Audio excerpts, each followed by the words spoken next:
दो मॉडर्न भाभियों की एक सीधी ननद।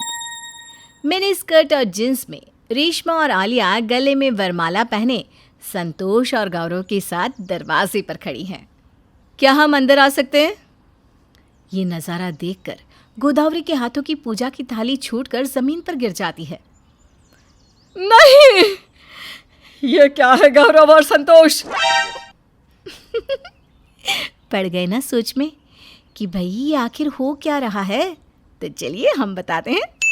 एक गांव में गोदावरी अपने दो जुड़वा बेटों, एक बेटी और पति एकलव्य के साथ रहती है। दोनों बेटों ने शहर में ही पढ़ाई की और अब नौकरी भी वहीं कर रहे हैं। उम्र शादी की हो चली थी, जिसके कारण आए दिन गोदावरी अपने बेटों के लिए लड़कियां देखती रहती। एक ढंग की लड़की नहीं है गांव में। परेशान हो गई हूँ मैं तो। कहाँ मेरा बेटा और कहाँ ये पंडित जी की दिखाई हुई लड़कियाँ। इतने भी कोई सुपुत्र पैदा नहीं किए भाग्यवान आपने जो इतना बन रही है। जो भाग्य में होगी आ जाएगी। तभी पड़ोसन नंदा दरवाजे पर आती है। तुम्हारी ही कमी थी नंदा, आओ। भगवान झूठ ना बुलवाए भाभी, पर आजकल बेटा शहर जो गया फिर शहर का होकर ही रहे क्या? वो अपने मिश्रा जी नहीं है क्या? बेचारे का एक ही बेटा, वो भी शहर में किसी गोरी के साथ रह गया। मैं तो कहती हूँ समय रहते दोनों बेटों को बुला लो। तू तो मुझे मत ही बता। वैसे भी मैं दोनों को बुलाने ही वाली हूँ। होली भी आने वाली है, जितनी जल्दी बुला लूँ अच्छा ही है। बड़े ऑफिस में छुट्टी कहाँ मिलती है, जल्दी बताना पड़ता है। तेरे जैसा नहीं, मुँह उठाया और चल दिया। एकलव्य काम पर चला जाता है और गोदावरी मंदिर। कुछ देर में गोदावरी मंदिर से लौटी कि क्या देखती है, दरवाजे पर एक लड़की मिनी स्कर्ट में और एक लड़की जींस में खड़ी है और उनके साथ गौरव और संतोष भी खड़े थे। क्या हम अंदर आ सकते हैं? नहीं, ये क्या है बेटा? तुम लोग और ये लड़कियां कौन है? तुम लोगों ने ये वरमाले क्यों पहने हैं? मैंने और संतोष ने रेशमा और आलिया से शादी कर ली है माँ।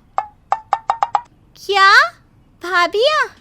लो माँ, तुम्हारी ये टेंशन भी खत्म। ले आए भैया भाभिया। टूट गए बेचारी गोदावरी के सपने। अब और करती भी तो क्या, कोई और चारा भी तो नहीं था, इसलिए कर लिया उसने अपनी दोनों मॉडर्न बहुओं का स्वागत। पर कहानी यहाँ ख़त्म नहीं होती। रेशमा और आलिया बस शहरी ही नहीं, बहुत शातिर भी थी। अपने ससुराल आने के दूसरे दिन, बहू जाओ अपनी पहली रसोई बनाओ, लोग आएंगे अभी तुम्हें देखने के लिए। ठीक है मॉम। जी मॉम। आलिया और रेशमा रसोई में जाती है, पर दोनों को कुछ भी बनाना नहीं आता। अब क्या करे रेशमा?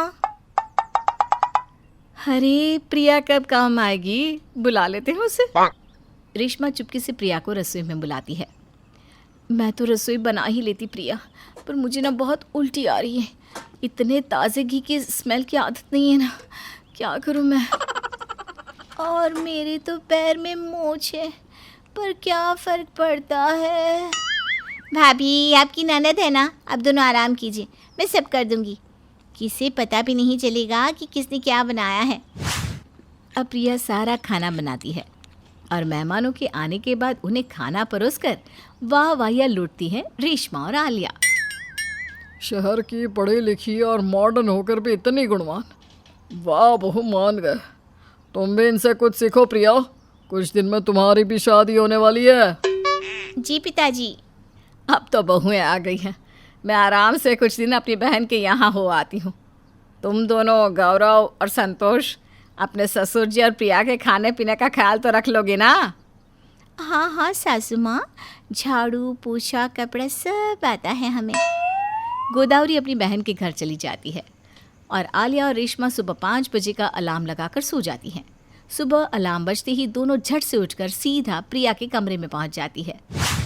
प्रिया चलो घर की सफाई कर दो और पूजा भी कर देना। हाँ, माँ जी ने हमें तुम्हें सब सिखाने को कहा है। सारे काम तो हम ही कर लेते, पर शादी के पहले तुम सब सीख लो तो तुम्हें ही काम आएगा ना, इसलिए अब से नो कॉलेज। ठीक है भाभी, आप कहती हैं तो सही कहती होंगी। प्रिया दिन भर घर के सभी काम अकेले करती और एकलव्य और अपने पतियों के आते ही दोनों बहुएं झूठ मूठ का काम पर लग जाती और प्रिया को सोने भेज दिया करती। ये प्रिया एक भी काम नहीं करती, जब देखो आराम। ये नहीं कि भाभीियों की कुछ मदद कर दे। हाँ पिताजी, देख रहे हैं ना आप, जब से माँ गई है तब से बहुत कामचोर हो गई है ये। प्रिया ऐसे तो नहीं थी, पर ठीक है, कोई बात नहीं। एक रिश्ता आया हुआ है प्रिया के लिए। सोचा था कुछ दिन रुक जाओ, पर कल ही उन्हें घर पर बुला लेता हूँ। प्रिया की शादी की बात सुनकर दोनों बहुएं की हवाइयाँ उड़ जाती हैं। अरे रेशमा, प्रिया की शादी हो गई तो क्या होगा? हमारा काम कौन करेगा? कल आएंगे लड़के वाले, ऐसा तैयार करूंगी प्रिया को कि वो लोग दरवाजे से ही इनकार कर उल्टे पैर भाग जाएंगे।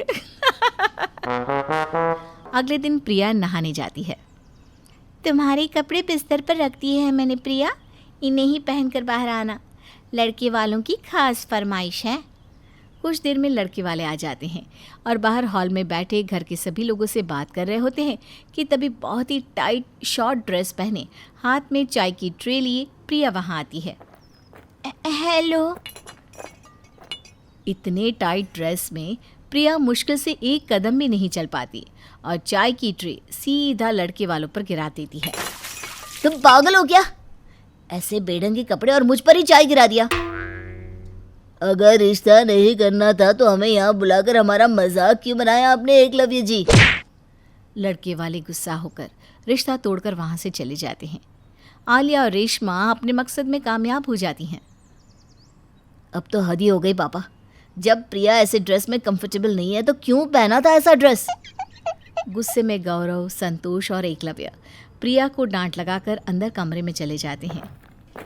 तभी गौरव और संतोष अपनी पत्नियों से कुछ बात करने जैसे ही रसोई के बाहर पहुंचते हैं तो उन्हें कुछ सुनाई देता है। देखा कैसा रहा मेरा प्लान? हमारी काम वाली बाई फिर बदनाम हो गई। इसकी शादी अगर हो जाती तो कौन करता सारे काम? दिमाग के तो तेज है ही हम। मजा आ गया। आलिया तुम, रेशमा तुम, ये सब तुम दोनों कर रही थी और हम प्रिया को गलत समझते रहे। मैंने तुमसे ये उम्मीद नहीं की थी। मुझे ऐसी लड़की के साथ नहीं रहना जो मेरा घर जोड़ने की जगह तोड़े। मैं भी। नहीं नहीं, प्लीज़ ऐसा मत कहिए। प्लीज, हमसे गलती हो गई। घर में हो रहे शोर को सुनकर प्रिया अपने कमरे से बाहर आती है और उसे सब पता चल जाता है। भैया, इन्हें माफ़ कर दीजिए। मेरी किस्मत में ही शायद ये सब था।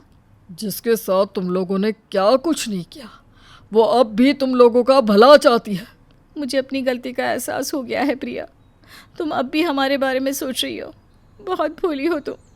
हमने तुम्हारे भोलेपन का फ़ायदा उठाया। अब दोबारा कभी ऐसा नहीं करेंगे। आलिया और रेशमा को अपनी गलती का एहसास हो जाता है और दोनों प्रिया को अपनी बहन की तरह मानने लग जाती है और पूरा परिवार खुशी खुशी रहने लग जाता है।